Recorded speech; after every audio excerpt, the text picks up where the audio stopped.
So a while back, I was walking down the road on this highway in a city called China Spring.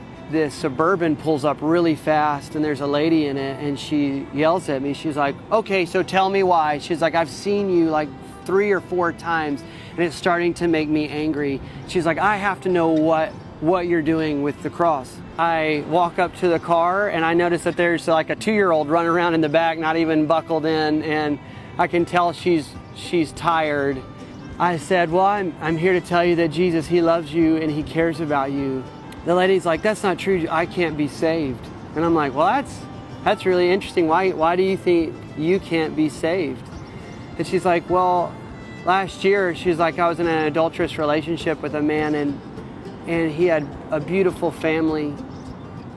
And she's like, I knew it was wrong and I wanted out, so I got out. And she's like, God could never forgive me for doing that to a family. And I'm like, in my heart, I'm like, God, what do I say? And it's like, tell her that I love her. Tell her that she's forgiven. So I'm like, ma'am, you know, God, he loves you. It says that he forgives everybody in the Bible. And all of a sudden, God showed up. It's like she received it. She just starts crying in her car and crying and crying. And I told her how to have a relationship with Jesus. And she asked Jesus to come into her life.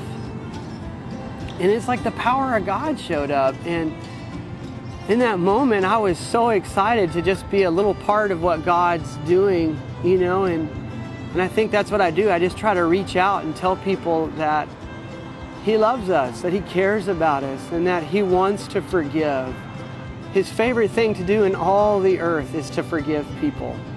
Sometimes I just get to be a little part of that, maybe just a little messenger carrying the cross on my shoulder, announcing to people that they can be forgiven, that there is a different way. They don't have to suffer.